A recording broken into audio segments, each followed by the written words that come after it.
So one of what I think is the biggest myths in nursing is that experienced nurses don't ask for help. And actually, I think experienced nurses ask for help all the time. And I think it's really important to understand why experienced nurses ask for help, to encourage newer nurses to go out there and ask for help, because it can be kind of intimidating.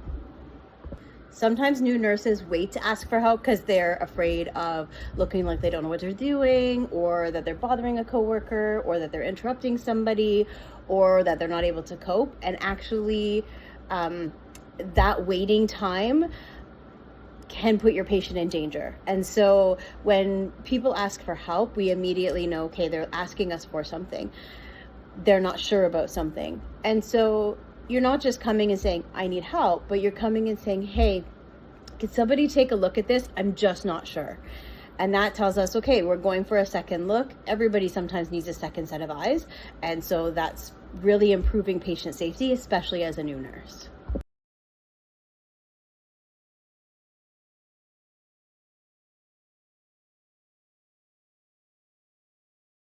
So when you think about asking for help, you need to kind of reframe it. Am I saying, help me?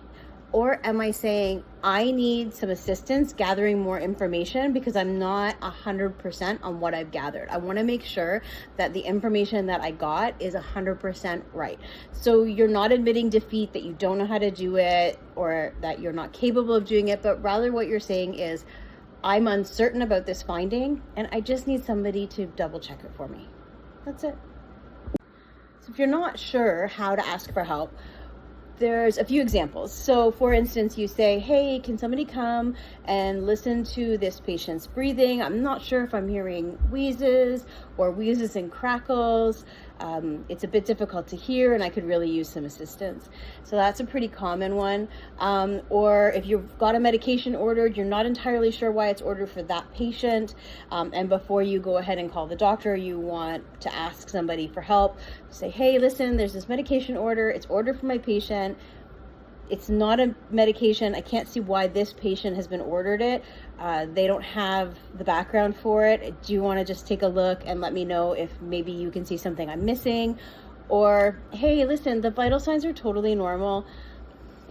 I'm not finding anything specific, but the patient looks worse to me. So can you just come and eyeball them? And those are really exactly the moments that you want to ask. You know there's quite something, but you're just not 100% what, and you just need that second set of eyes or that second brain to help you think through it.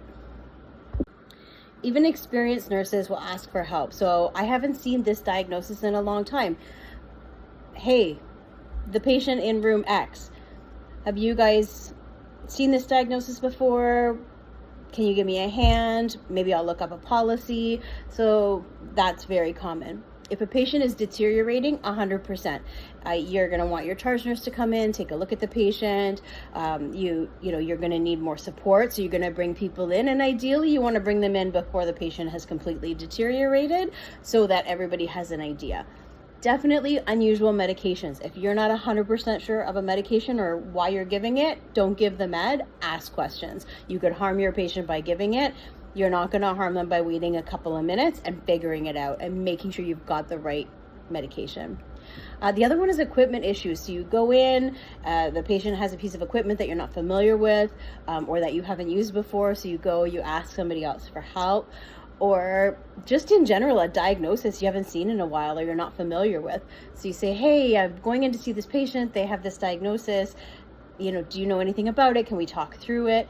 Of course, you're going to look things up and other pieces of information are going to come to you, but those are sort of reasons why you would ask.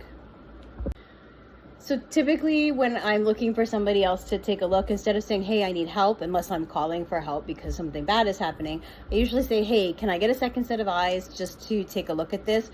Or, hey, can you help me double check this med? Or can we talk through this before I go and see the patient? Those are all inviting collaboration as opposed to just blankly saying, I need help. When you say I need help, it's unclear what you need or what you're asking the other person for. When you are specific, then you're clearly asking for collaboration. You have some idea. You just need a second set of eyes.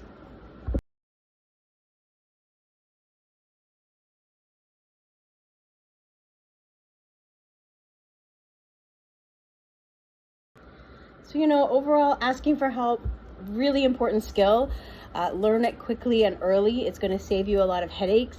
It's where you're starting to build that clinical judgment. And part of clinical judgment is knowing that you can't know everything, and that you are going to need to ask for help, and that you are going to need to recognize when a different perspective is needed in order to provide the best and most safe patient care. Hope that helps.